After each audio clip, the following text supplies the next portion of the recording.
ও নবী আপনি বলুন কুল ইন্না সলাতি ওয়া নুসুকি ওয়া মাহইয়ায়া ওয়া মামাতি লিল্লাহি রাব্বিল আলামিন।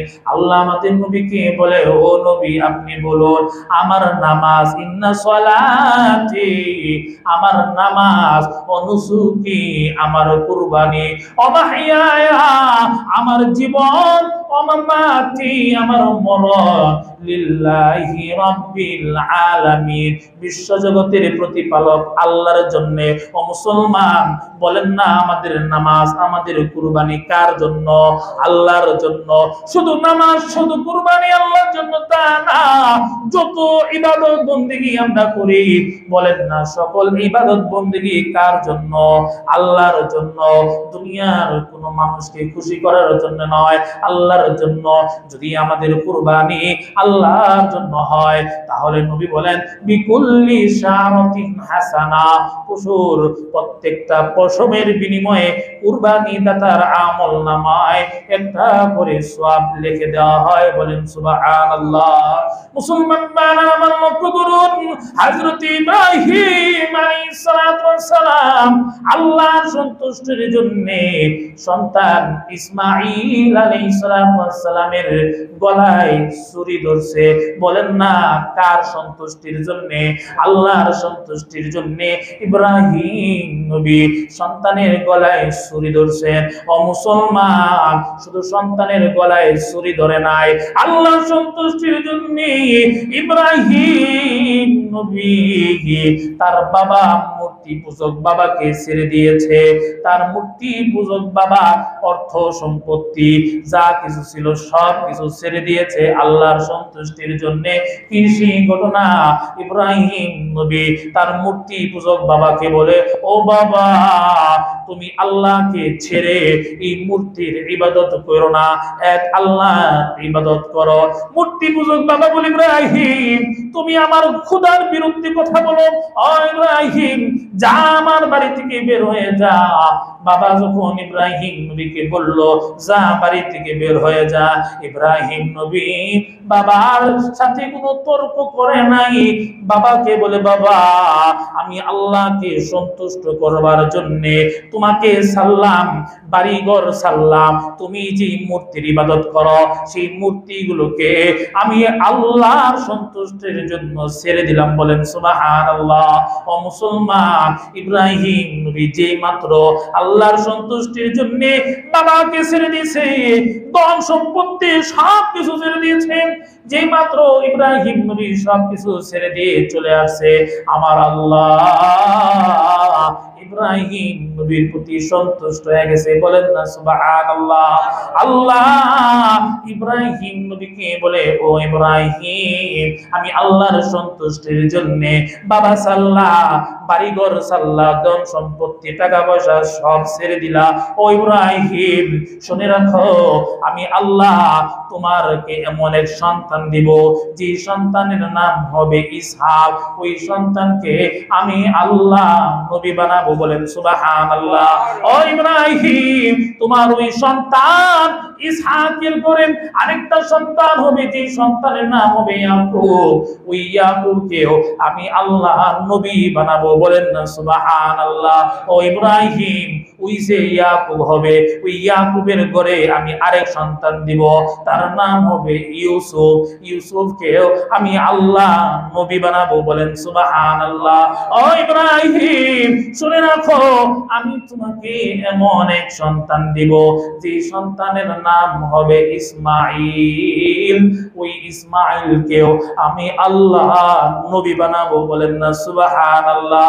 ও ইব্রাহিম শুধু তাই না ওই ইসমাঈলের বংশে আমি আল্লাহ এমন একজন নবী প্রেরণ করব যে নবী হবে ইমামুল মুত্তাকিন, যে নবী হবে ইমামুল মুরসালিন, যে নবী হবে রাহমাতুল লিল আলামিন, যে নবী হবে খাতামুন নবিয়্যিন মুহাম্মাদুর রাসূলুল্লাহ সাল্লাল্লাহু আলাইহি ওয়াসাল্লামকে তোমার ছেলে ইসমাঈলের বংশে আমি আল্লাহ বিশ্ব নবীকে তোমার ছেলের বংশে প্রেরণ করব, বলেন সুবহানাল্লাহ। ও মুসলমান, ইব্রাহিম নবী আল্লাহর সন্তুষ্টির জন্য, শুধুমাত্র কেবলমাত্র আল্লাহর সন্তুষ্টির জন্য মূর্তি পূজক বাবাকে ছাড়ছে, আল্লাহর সন্তুষ্টির জন্য বাড়িঘর টাকা পয়সা সব ছাড়ছে। বিনিময়ে আমার আল্লাহ ইব্রাহিম নবীর প্রতি খুশি হইয়া সন্তান দিছেন, সন্তানদেরকে নবী বানায় দিছেন। সন্তানের বংশে আল্লাহ বিশ্ব নবীকে প্রেরণ করেছেন, বলেন সুবহানাল্লাহ।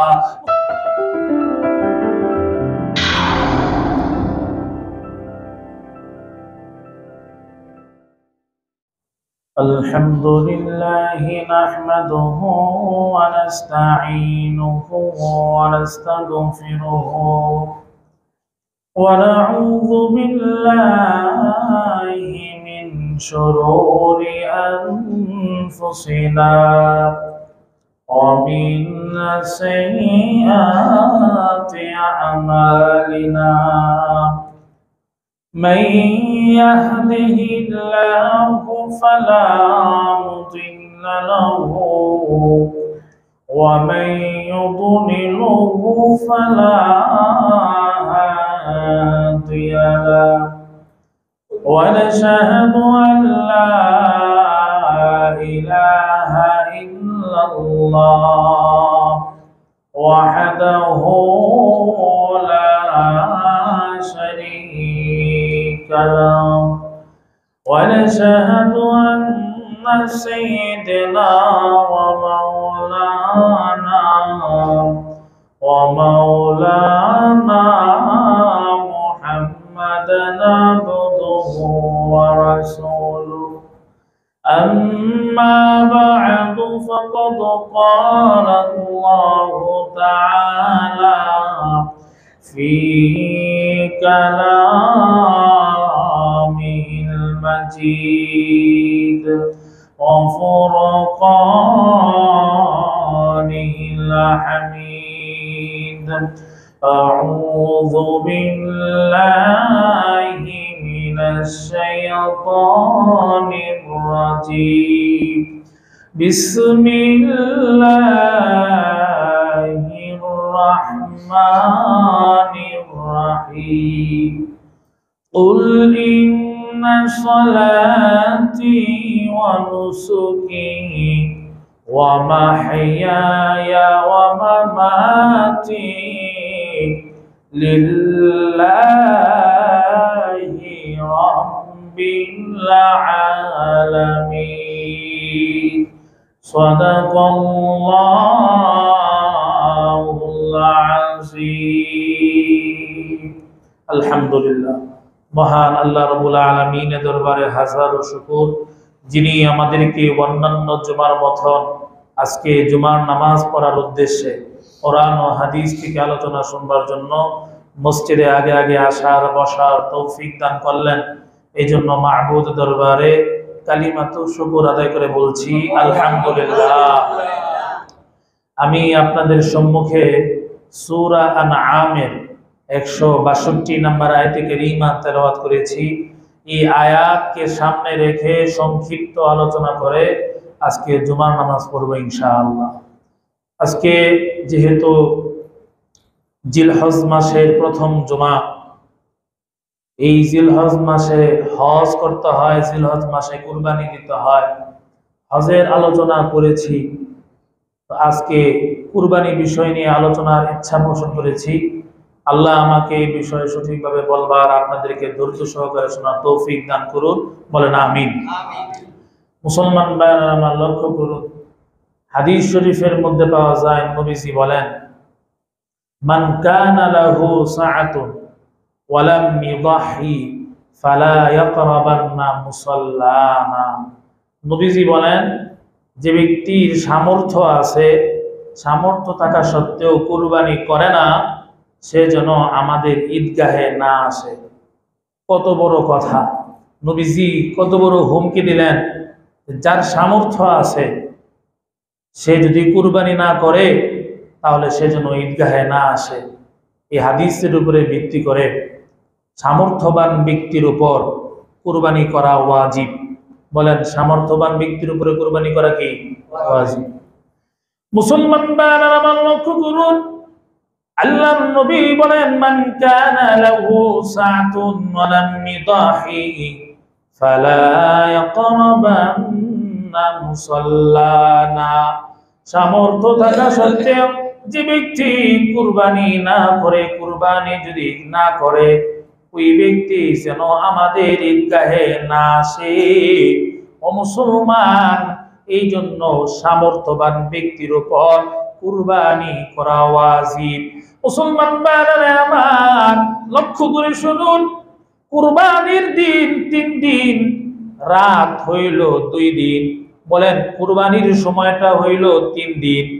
জিলহজ মাসের 10 তারিখ, 11 তারিখ, 12 তারিখ, এই 3 দিন হইতেছে কুরবানির দিন, আর রাত হইতেছে 2 দিন। রাত কয় দিন? 2 দিন। 11 তারিখের রাত, 12 তারিখের রাত, রাত 2 দিন, দিন 3 দিন, দিন 3 দিন, রাত 2 দিন। মুসলমান ভাইরা আমার, জিলহজ মাসের 10, 11, 12 তারিখ, এই 3 দিন কারোর কাছে যদি নেশাব পরিমাণের মাল যদি থাকে, কারোর কাছে যদি অতিরিক্ত নিত্য প্রয়োজনীয় অতিরিক্ত ঋণ থেকে মুক্ত নেশাব পরিমাণের মালের মালিক যদি কেউ হয়, তার উপরে কুরবানি ওয়াজিব। মুসলমান ভাইরা আমার লক্ষ্য করে শুনুন, হিসাব করে দেখেছি, মাত্র ৬৭,০০০ টাকা যদি কারোর কাছে থাকে, অথবা ৬৭,০০০ সম্পত্তি যদি কারোর কাছে থাকে, রূপা অথবা স্বর্ণ অথবা দোকানের মাল অথবা প্রয়োজনের অতিরিক্ত আসবাবপত্র ঘরে সুকেজে সাজানো আছে, প্রয়োজন নাই, বছরকে বছর ওই সুকেজে সাজানো ওই আসবাবপত্র হিসাব করে যদি মাত্র ৬৭,০০০ টাকা যদি কারো কাছে থাকে, তাহলে ওই ব্যক্তির উপর কুরবানি ওয়াজিব হয়ে যায়। আর কুরবানি ওয়াজিব হওয়ার পরে যদি কেউ কুরবানি না দেয়, নবীজি বলেন সে যেন আমাদের ঈদগাহে না আসে। মুসলমান ভাইরা আমার, তাহলে সামর্থ্যবান ব্যক্তিকে রূপার নেশাব অনুযায়ী 52.5 তোলা রূপা, এটা পুরানো রূপার হিসাব করলে ৬৭,০০০ টাকা আসে। এই ৬৭,০০০ টাকা এই কুরবানির দিন 3 দিন 2 রাত, জিলহজ মাসের 10, 11, 12 আর 11 তারিখের রাত অথবা 12 তারিখের রাত, এই 3 দিনের মধ্যে যদি কারো কাছে এই ৬৭,০০০ টাকা অথবা সম্পদ যদি থাকে, সম্পদ কি?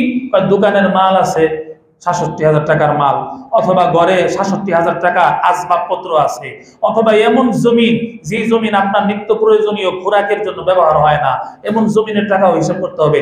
এই সব কিছু মিলায়া যদি মাত্র ৬৭,০০০ টাকা কারো কাছে এই 3 দিনে থাকে, তাহলে তার উপরে কুরবানি ওয়াজিব। বাকি এই টাকাটা, এই সম্পদটা নিত্য প্রয়োজনের অতিরিক্ত ঋণ থেকে মুক্ত হতে হবে।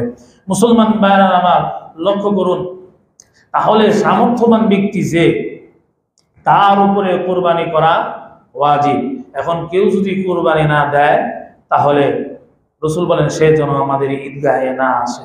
এখন অনেকে বলতে পারেন, হুজুর সামান তো আছে, সুকেজে অনেক মান সামানা আছে যেগুলো আমাদের নিত্য প্রয়োজনের বিষয় না, এগুলো আমরা ব্যবহার করি না, অথবা দোকানে আমার মাল আছে, টাকা নাই, এখন কি করব? আপনার উপরে ওয়াজিব, ঋণ করে হলেও আপনার কুরবানি দিতে হবে। সম্পদ আছে, টাকা নাই, নগদ টাকা নাই, আপনি চাইলে দোকানের মাল বিক্রি করে টাকা আনতে পারেন, টাকার ব্যবস্থা করতে পারেন। আপনার দোকানের পণ্য বিক্রি করে হইলো, ঘরের আসবাব বিক্রি করে হইলো, অথবা ঋণ করে হইলো কুরবানি দিতে হবে, যেহেতু আপনার উপর ওয়াজিব। মুসলমান ভাইরা আমার লক্ষ্য করুন, কুরবানির 3 দিন, এই 3 দিনে যদি কেউ নেশাব পরিমাণের মালের মালিক হয়ে যায়, তাহলে তার উপরে কুরবানি ওয়াজিব। কুরবানি ওয়াজিব হওয়ার পরে যদি কেউ কুরবানি না দেয়, নবীজি বলেন সে যেন আমাদের ঈদগাহে না আসে। ও মুসলমান, এই যে কষ্টের টাকা আমরা কুরবানি দিব, কষ্টের টাকাগুলো আমরা আল্লাহর নামে যে কুরবানি দিব, যে আমাদের লাভ কি? মুসলমান ভাইরা আমার, সাহাবায়ে কেরামের মধ্যে এই প্রশ্নটা জাগছে, এত কষ্ট করে আমরা যদি কুরবানি দেই, কুরবানি দিলে আমাদের কি লাভ? মুসলমান ভাইরা আমার, সাহাবায়ে কেরাম নবীজি কি প্রশ্ন করেন, ফামা লানা ফিহা ইয়া রাসূলুল্লাহ। ও আল্লাহর রাসূল, আমরা যে কুরবানি যে করি তাহলে আমাদের কি লাভ, কি সওয়াব? মুসলমান ভাইরা আমার, যেই মাত্র সাহাবীরা নবীকে প্রশ্ন করলেন, ওগো নবীজি, আমরা যে কুরবানি করি, কুরবানিতে আমাদের লাভ কি? নবীজি জবাবে বলেন, বিকুল্লি শারাতিন হাসানা, কুরবানির পশুর প্রত্যেকটা পশমের বিনিময়ে কুরবানির দাতার আমল নামায় মহান আল্লাহ একটা করে সওয়াব তার আমল নামায় লিখে দেয়। বলেন সুবহানাল্লাহ। মুসলমান আমার লক্ষ্য করে শুনুন, তাহলে কুরবানি গুলি কি লাভ? আল্লাহর নবী বলেন প্রত্যেকটা পশমের বিনিময়ে একটা করে সওয়াব কুরবানি দাতার আমল নামায় লেখা হয়। ও মুসলমান, তাহলে আমার সাথে একটু বলুন না, কুরবানি দিলে সওয়াব আছে না নাই? মুসলমান আমার, কুরবানি দিলে সওয়াব আছে, নামাজ পড়লেও সওয়াব আছে, রোজা রাখলে, হজ করলে, যাকাত দিলে, এগুলো ইবাদত বন্দি করলে বলেন না সওয়াব আছে না নাই? ও মুসলমান, নামাজ পড়লেও সওয়াব আছে, লাভ আছে, ক্ষতি নাই। কি লাভ? সূরা মাআরিজের 34-35 নম্বর আয়াতে আল্লাহ বলেন, আল্লাযীনা হুম আলা সালাতিহিম ইউহাফিজুন, যে ব্যক্তি যারা নামাজের প্রতি যত্নশীল হয়, যত্নবান হয়, নামাজের নিয়ম কানুন সহ নামাজ যে পড়ে, নামাজের মধ্যে ফরজ আছে, ওয়াজিব আছে, সুন্নাত আছে, মুস্তাহাব আছে, এই বিষয়গুলোকে ঠিক রেখে যে নামাজ পড়ে, নামাজের প্রতি যারা যত্নবান হবে, আল্লাহ বলেন উলাইকা ফি জান্নাতিন মুকরামুন আল্লাযীনা হুম আলা সালাতিহিম ইউহাফিজুন উলাইকা ফি জান্নাতিন মুকরামুন। এই লোকেরা তো, তারা তো ওই সমস্ত লোক যারা আল্লাহর জান্নাতে সম্মানের সাথে থাকবে। বলেন সুবহানাল্লাহ।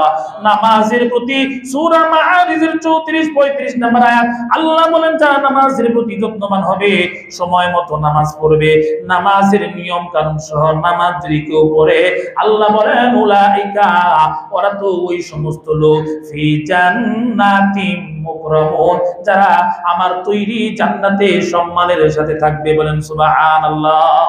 তাহলে নামাজ পড়লে সওয়াব আছে না নাই, লাভ আছে না নাই?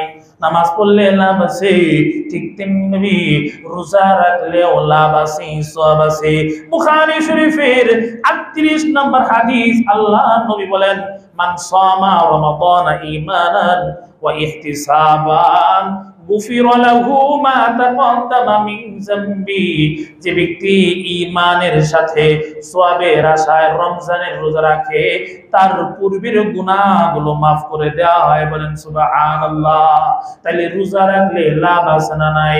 ও মুসলমান, ঠিক তেমনি ভাবে হজ করলে লাভ আছে। কি লাভ? বুখারী শরীফের 1820 নম্বর হাদিস আল্লাহ নবী বলেন, মান হাজ্জা হাযাল বাইত ফালাম ইয়ারফুস ওয়ালাম ইয়াফসুক রাজাআ কায়াউমিন ওয়ালাদাতহু উম্মু। নবীজি বলেন, যে ব্যক্তি এই ঘরের মানে বাইতুল্লাহর হজ করবে, ফালাম ইয়ারফুস ওয়ালাম ইয়াফসুক, হজে যাওয়ার পরে অশ্লীলতা করে নাই, আল্লাহর অবাধ্য হয় নাই, নবীজি বলেন রাজাআ কায়াউমিন ওয়ালাদাতুহু উম্মু, ওই হাজী এমন ভাবে তার বাড়িতে ফিরে, নবজাত শিশুর যেরকম কোনো গুনাহ থাকে না, ওই হাজীরও কোনো গুনাহ থাকে না। বলেন সুবহানাল্লাহ। তাহলে মুসলমান, হজ করলেও সওয়াব আছে, লাভ আছে, যেরকম ঠিক কিনা? মুসলমান আমার, ঠিক তেমনি ভাবে যাকাত দিলেও লাভ আছে। যাকাত দিলে কি লাভ? তিরমিজি শরীফের 2616 নম্বর হাদিস নবীজি বলেন, as-sadaqatu tudfi'ul khati'a kama yudfi'ul ma'un nar। সদকা করলি, যাকাত সদকা যদি কেউ করে, সদকা কয় গুনাহকে এমন ভাবে মিটায়া দেয়, সদকা এমন ভাবে গুনাহকে জ্বালিয়ে পুড়িয়ে শেষ করে দেয়। আগুনকে যেরকম পানি যেরকম ভাবে আগুনকে শেষ করে দেয়, মিটিয়ে দেয়, সদকা গুনাহকে ওই রকম ভাবে মিটিয়ে দেয়। বলেন না সুবহানাল্লাহ। ও মুসলমান, তাহলে এতক্ষণ আলোচনা দ্বারা বোঝা যায় কুরবানি করলেও লাভ আছে, নামাজ পড়লেও লাভ, রোজা রাখলেও লাভ, হজ করলেও লাভ, সদকা যাকাত দিলেও লাভ। ও মুসলমান, প্রত্যেকটা ইবাদত আমল যদি আপনি করেন, প্রত্যেকটা ইবাদতের মধ্যে সওয়াব আছে, লাভ আছে। কিন্তু মুসলমান, যদি আপনারা এই ইবাদত যদি আল্লাহর সন্তুষ্টির জন্য যদি না করেন, তাহলে এক পয়সারও কোনো লাভ নাই। কুরবানি করলেও কোনো লাভ নাই, কোনো সওয়াব নাই। নামাজ, রোজা, হজ, যাকাত যত ইবাদতই আছে না কেন, আপনি যদি আল্লাহর সন্তুষ্টির জন্য যদি না করেন, এক পয়সারও কোনো দাম নাই। তাহলে বলুন, আমরা যে কুরবানি করব, বলেন না কার সন্তুষ্টির জন্য করব? আল্লাহর সন্তুষ্টির জন্য করব। আল্লাহর সন্তুষ্টির জন্য যদি কুরবানি না করি, বিবিকে খুশি করার জন্য, সন্তানকে খুশি করার জন্য, এই সকল নিয়তে যদি কুরবানি করি, গোশত খাবো ঠিক, কিন্তু সওয়াবের কোনো আমরা কামাই অর্জন করতে পারবো না। ও মুসলমান, এই জন্য আল্লাহ রাব্বুল আলামিন বলে, লা ইয়ানালাল্লাহা লুহুমুহা ওয়ালা দিমাউহা ওয়ালাকিন ইয়ানালুহুত তাকওয়া মিনকুম। ও বান্দা, তোমরা যে কুরবানি করো, এই কুরবানির গোশত আমার কাছে পৌঁছায় না, কুরবানির রক্ত আমার কাছে পৌঁছায় না। আমি আল্লাহ গোশত চাই না, আমি আল্লাহ রক্ত চাই না। এরে বান্দা, আমি আল্লাহ তো দেখি তোমাদের অন্তরে তাকওয়া, তাকওয়া দেখি কার অন্তরে আমার আল্লাহর ভয় আছে। কে কুরবানি আমি আল্লাহর সন্তুষ্টির জন্য, লিল্লাহি আল্লাহর জন্য করে, আমি তো অন্তরের ওই ইচ্ছাটাই দেখি। বলেন সুবহানাল্লাহ। এর মুসলমান ভাইরা আমার, গোশত আপনি খান, কোনো অসুবিধা নাই। আল্লাহ গোশত চায় না, আল্লাহ শুধু চায় বান্দা তুমি আমার সন্তুষ্টির জন্য কুরবানি করো, আমি আল্লাহ এটাই শুধু চাই। বলেন সুবহানাল্লাহ। এই জন্য আল্লাহ রাব্বুল আলামিন তেলাওয়াতকৃত আয়াতে সূরা আনআমের 162 নম্বর আয়াতে আমাদের নবীজিকে বলে দেয়, ও নবী আপনি বলুন, কুল ইন্না সলাতি ওয়া নুসুকি ওয়া মাহইয়ায়া ওয়া মামাতি লিল্লাহি রাব্বিল আলামিন। আল্লাহ আমাদের নবীকে বলে, ও নবী আপনি বলুন, আমার নামাজ, ইন্না সলাতি আমার নামাজ, ওয়া নুসুকি আমার কুরবানি, ওয়া মাহইয়ায়া আমার জীবন, ওয়া মামাতি আমার মরণ, লিল্লাহি রাব্বিল আলামিন বিশ্ব জগতের প্রতিপালক আল্লাহর জন্য। ও মুসলমান, বলেন না আমাদের নামাজ, আমাদের কুরবানি কার জন্য? আল্লাহর জন্য। শুধু নামাজ, শুধু কুরবানি আল্লাহর জন্য তা না, যত ইবাদত বন্দেগী আমরা করি, বলেন না সকল ইবাদত বন্দেগী কার জন্য? আল্লাহর জন্য। দুনিয়ার কোনো মানুষকে খুশি করার জন্য নয়, আল্লাহর জন্য।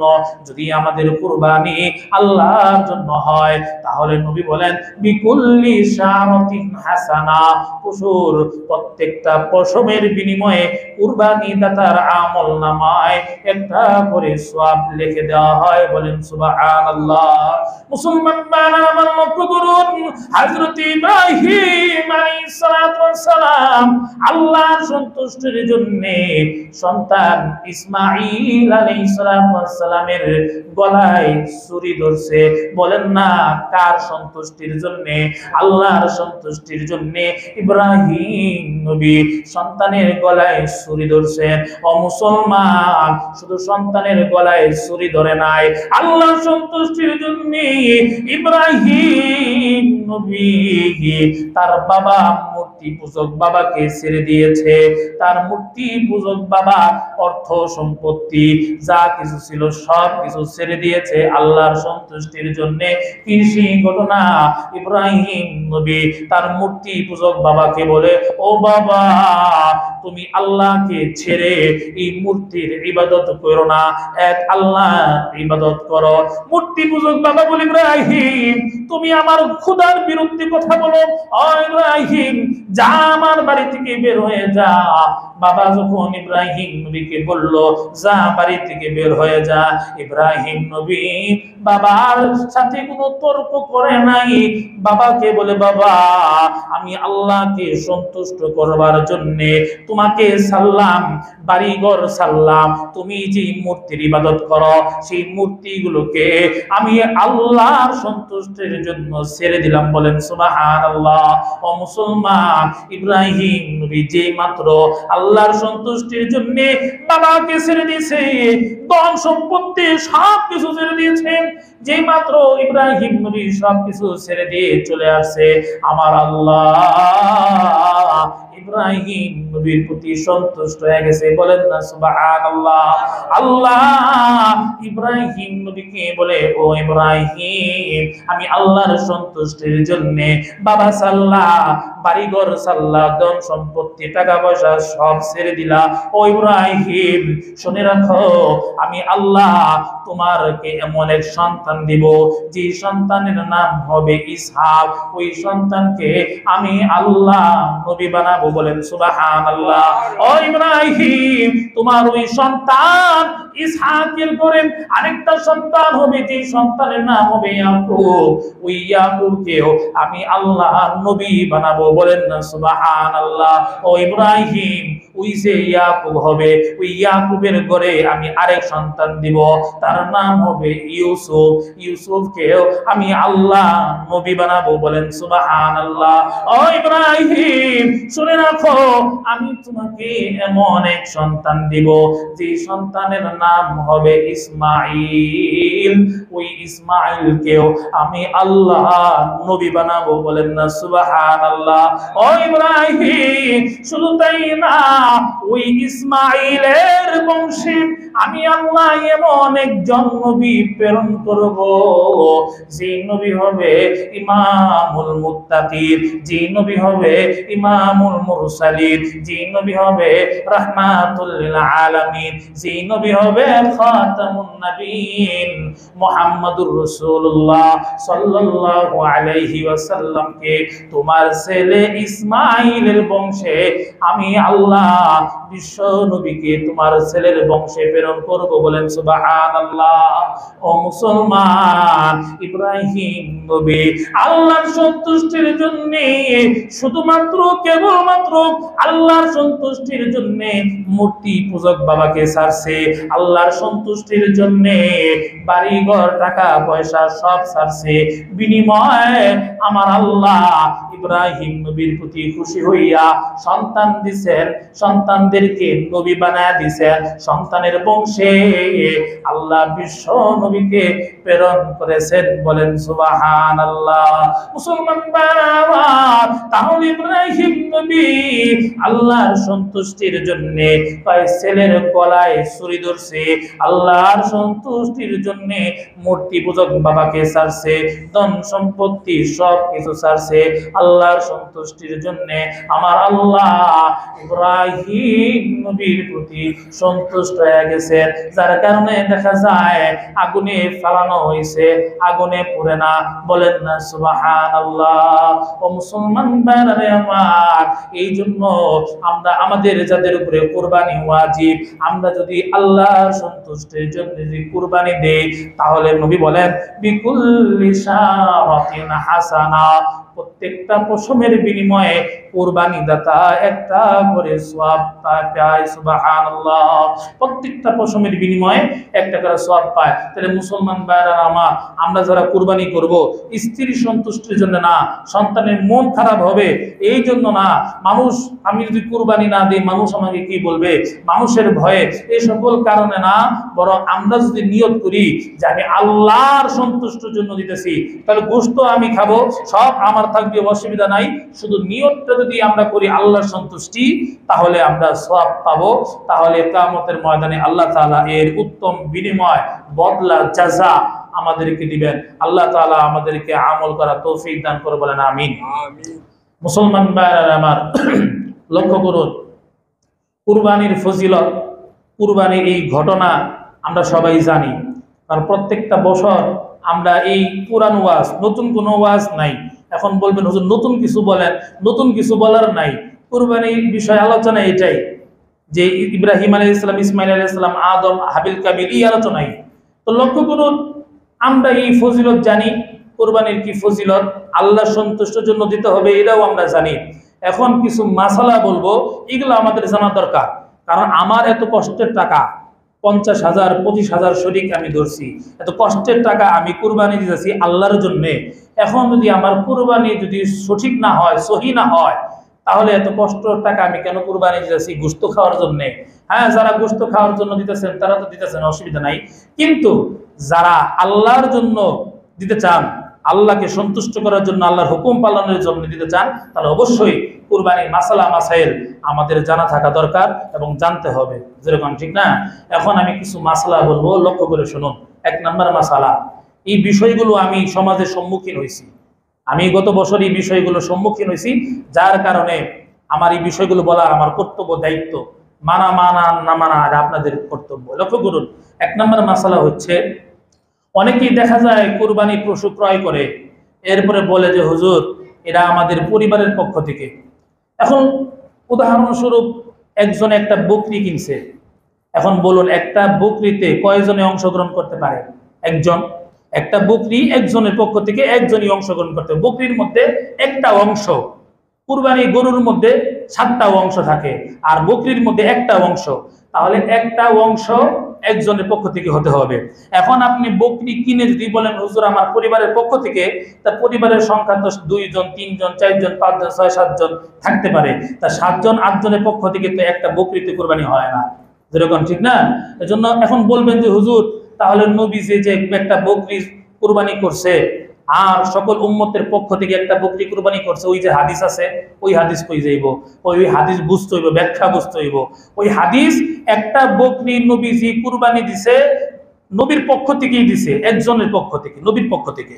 কিন্তু রাসূল যেহেতু উম্মতের দরদি, তাই নবীজি এই সওয়াবটা পুরা উম্মতের মধ্যে বসায়া দিছে।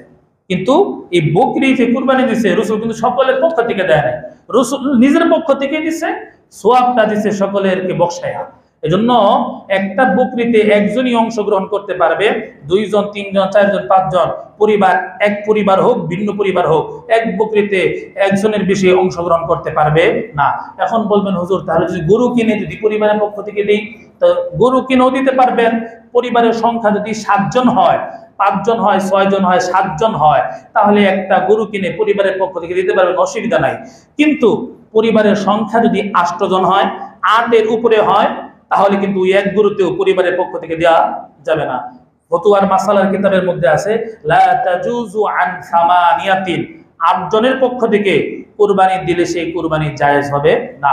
পরিবারের সংখ্যা যদি 7 জন হয়, 6 জন হয়, তাহলে একটা গরুতে পরিবারের পক্ষ থেকে দিতে পারেন। কিন্তু সংখ্যা যদি 8 জনের বেশি হয়, 8 জনের বেশি, তাহলে এক গরুতে ওই পরিবারের পক্ষ থেকে দিলে কুরবানি হবে না। এই মাসলাটা যদি বুঝেন, তাহলে এখন এরপরে যে মাসলাটা বলবো এটাও বুঝবেন। এটা খুব গুরুত্বপূর্ণ বিষয়। ডানে বামে সামনে জেনেই তাকায় আমার কানে এই আওয়াজটাই আসে। সেটা হইল, দেখা যায় আমাদের সমাজে 2 জন মিলে একটা অংশ গ্রহণ করে। একটা গরুতে 7টা অংশ থাকে, 7 জনের পক্ষ থেকে একটা গরু দেওয়া যায়। কিন্তু আমাদের সমাজের অবস্থা হলো এই, অনেকেই দেখা যায় 2 জন মিলে একটা অংশ ধরে। একটা অংশ যদি 2 জন মিলে ধরে, তাহলে একটা অংশ 2 জনের মধ্যে ভাগ করে দেন, তাহলে আধা আধা হইতেছে, আর আধা কোনো অংশ নাই। কথা বুঝেন নাই? একটা বকরিতে একটা অংশ, ওই বকরি থেকে আপনি আধা আধা করে দুইজনের পক্ষ থেকে দিতে পারবেন? পারবেন না। ঠিক কুরবানি গরুর ক্ষেত্রেও 7টা অংশ, এখন প্রত্যেকে একটা করে অংশ নিতে হইব। কেউ যদি দুইজন মিলে একটা অংশ নেয়, তার কুরবানিও হবে না এবং শরীক যারা আছে এদের কুরবানিও হবে না। কথাটা বুঝছেন?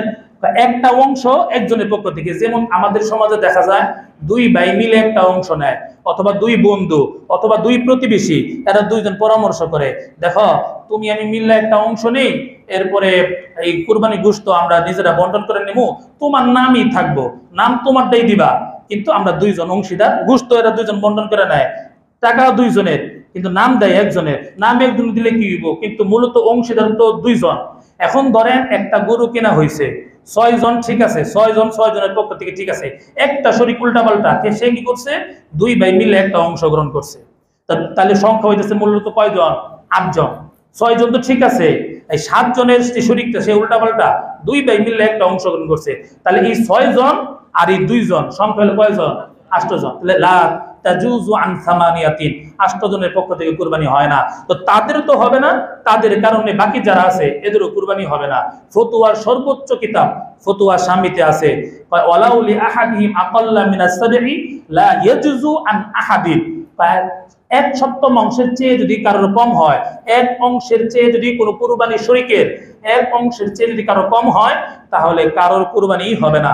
এবং হেদায়ার 4th খণ্ড 445 নম্বর পৃষ্ঠায় একই কথা, ওয়াইন কানা নাসিবু আহাদিহিম আকাল্লা মিনাস সাবঈ লা ইয়াজুজু আনিল কুল্লি, একজনের কুরবানি দাতার কারোর যদি 1 অংশের কম হয়, তাহলে কারোর কুরবানি কবুল হবে না। এই জন্য আমরা যারা শরীকানায় কুরবানি দিব, আমরা এই বিষয়গুলি খেয়াল করব, 2 জন মিলে যেন একজন একটা অংশ ধরে, এই শরীকদেরকে আমাদের অংশের মধ্যে আমরা নিব না। তো যারা এরকমটা করবেন, সবচেয়ে ভালো হয় আপনি একটা বকরি দিয়ে দেন। আপনাদের কে বলছে আপনার কারণে বাকি 6 জনের কুরবানি নষ্ট করবেন? আপনি যদি না পারেন, আপনার গরু খেতে ওই এমনটা কি, গরু কুরবানি দিতে এমনটা না, আপনি একটা বকরি কুরবানি দিয়ে দেন, আপনার কারণে যেন আরেকজন কুরবানি নষ্ট না হয়। এই বিষয়গুলো আমরা খেয়াল করব। আল্লাহ তাআলা আমাদের বোঝার তৌফিক দান করুক। মুসলমান ভাইরা আমার, এরপরে চামড়ার বিষয়টা বলি। চামড়া, কুরবানি পশুর চামড়া আপনি চাইলে আপনি পুরোটা এই চামড়া দিয়ে আপনি চামড়ার মোজা বানাইতে পারেন, চামড়া দিয়ে আপনি চামড়ার দস্তরখানা বানাইতে পারেন, চামড়ার চাদর বানাইতে পারেন, আপনি যা মন চাই করতে পারেন চামড়া দিয়ে। কিন্তু উত্তম হইল এই চামড়াটা গরিব দুঃখীদেরকে সদকা করে দেওয়া। আর যদি বিক্রি করেন, তাহলে বিক্রির টাকাটা নিজে খাইতে পারবেন না, গরিব দুঃখীদেরকে সদকা করে দিতে হবে। তাহলে চামড়াটা নিজে ব্যবহার করতে পারি, আর নিজে যদি ব্যবহার না করতে পারি, তাহলে এটা সদকা করে দেই উত্তম। তাহলে সদকা যদি আমরা করি, সেই ক্ষেত্রে দিনদারি বিষয়টা আমরা খেয়াল করব, যে গরিব যে সে দিনদারি কিনা, তার মধ্যে দিন আছে কিনা, আল্লাহর হুকুম সে পালন করে কিনা, এমন দিনদার গরিবদের দেখে আমরা দিব। তো এর মধ্যে মাদ্রাসা ছাত্র যারা আছে, ওরা তো দিন শিখে মাদ্রাসায়, আপনারা এই চামড়া মাদ্রাসাও দিতে পারেন। 2টা মাদ্রাসা আপনাদের কাছে দরখাস্ত করছে, একটা হলো দুবাদিয়া লিল্লাহ মাদ্রাসা, আর হলো কাজ করা শাইখ জাকারিয়া মাদ্রাসা। যাদেরকে মন চায় তাদেরকে, ওরা কুরবানির দিন থাকবে মাঠে, তো যাদেরকে মন চায় আপনারা তাদেরকে এই কুরবানি চামড়া দিতে পারেন। আরেকটা কথা বলি শেষ, আগামী রবিবার ফজর থেকে বৃহস্পতিবার আসর পর্যন্ত প্রত্যেক ফরজ নামাজে পড়ে তাকবীরে তাশরিক, আল্লাহু আকবার আল্লাহু আকবার, লা ইলাহা ইল্লাল্লাহু আল্লাহু আকবার আল্লাহু আকবার ওয়ালিল্লাহিল হামদ, এই তাকবীরে তাশরিক বলাটা প্রত্যেক ফরজ নামাজের পর মুমিন পুরুষ মুমিন নারী প্রত্যেকের উপরে একবার বলা ওয়াজিব। তাহলে আমরা মা বোনদেরকে জানিয়ে দিব, আগামী রবিবার ফজর থেকে বৃহস্পতিবার আসর পর্যন্ত এই তাকবীরে তাশরিকটা নামাজের পরে একবার বলা ওয়াজিব। এতক্ষণ পর্যন্ত যে আলোচনা করলাম, আল্লাহ তাআলা আমাদের বোঝার তৌফিক দান করুক।